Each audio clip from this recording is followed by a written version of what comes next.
알려진 정 씨는 먼저 자신이 쓴 편지에 대해 입을 열었습니다. 그런데 제가 쓴 편지가 맞지만 편지의 내용은 사실과 다릅니다.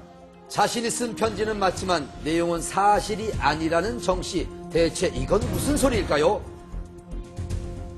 정 씨의 이런 증언에 대해 판사 역시 이해가 가지 않는다며 증언을 다시 요청했지만 정 씨는 경찰이 했던 얘기를 지인에게 알아보라는 차원에서 그렇게 썼다고 주장했습니다. 그러자 검찰은 정 씨가 쓴 편지를 직접 읽어 보이며 말도 안 되는 얘기라고 주장을 했는데요. 실제로는 정 씨가 쓴 편지를 보면 들은 내용을 쓴 것이 아니라 자신의 생각을 쓴 것으로 보입니다. 정 씨는 고의로 이를 뽑았다는 사실을 비밀로 하는 조건으로 MC몽 측이 8천만 원을 건네기도 했다고 말했습니다. 그렇다면 고의 발치를 알선해준 대가로 받았다는 8천만 원은 대체 뭘까요? 지난해 10월 MC몽의 소속사에서는 정 씨의 이런 주장에 대해 그 8천만 원은 정 씨가 MC몽에게 투자한 돈을 돌려준 것뿐이라며 관련된 증거 자료를 함께 공개하기도 했었는데요. 그런데 이번 공판에서 정 씨 역시 투자금을 돌려받은 것이라고 증언, 기존의 입장을 번복했습니다.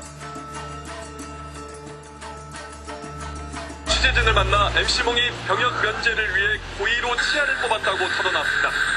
그렇다면 지난해 10월 한 뉴스에 보도된 내용은 어떻게 된 것일까요? 당시 기자가 위원회를 와서 그 편지가 제가 쓴 것이 맞느냐고 물어 그렇다고 대답했을 뿐 그 내용이 사실이라고 말한 적은 없습니다. 지금까지와는 전혀 다른 주장을 하며 MC몽이 병역 기피를 위해 고의 발치를 했다는 것은 사실이 아니라며 오히려 MC몽에게 유리한 증언을 한 정 씨. 그렇다면 그는 정 왜 씨가 MC몽에게 이런 보낸 편지를 편지에도 쓴 자세히 것일까요? 나와 있습니다. 이에 대해 정 씨는 경찰은 제 얘기를 듣지 않았습니다. 이미 결론을 내려놓고 진술서를 작성했습니다. 당시 누구의 말이 진실인지 알 수 없었기 때문에 MC몽이 잘못했을 수도 있겠다는 생각을 했고 경찰관이 진술을 잘해주면 재판 중인 다른 혐의를 선처해주겠다는 회유가 있었습니다. 앞서 증언한 증인들과 마찬가지로 경찰의 강압과 회유를 주장하고 나서며 5차 공판은 이렇게 끝이 났습니다.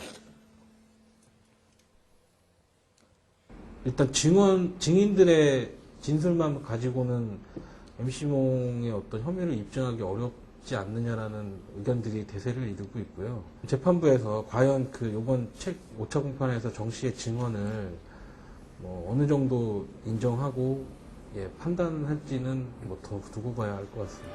고의 발치에 대한 결정적인 증거가 나오지 않고 있는 가운데 이달 28일 있을 6차 공판에서는 검찰이 다른 반격을 할지 MC몽은 또 어떤 주장을 내세울지 지켜봐야 알 것 같습니다.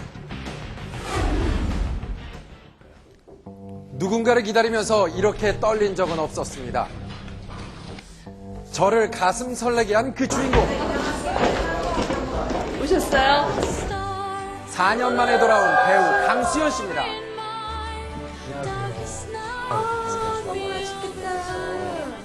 편지하세요. 예. 네. 네. 일단 되게 오랜만에 봬요. 어떻게 지내셨어요?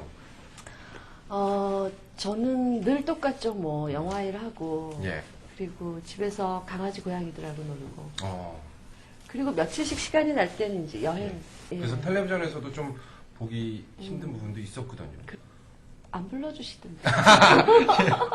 제가 와인을 좀 좋아하세요. 진짜요? 와인을 좋아하신다는 얘기를 또 듣고. 낮부터 저를 어떻게 책임지시려고. 책임을. 근데 저는 또 이렇게 실제로 뵈니까 굉장히 어려 보이시고 감사합니다. 아름다우세요. 이쁘다는 얘기를 들으면 이렇게 마음부터 이렇게 확 좋죠. 컴플렉스 같은 게 있으세요? 컴플렉스 많죠. 저는 오히려 김혜수 씨 같이. 김혜수 씨 같은. 입도 이렇게 섹시하고 크고. 예. 안젤리나 졸리 같은 입술. 예. 그런 입술 부러워요.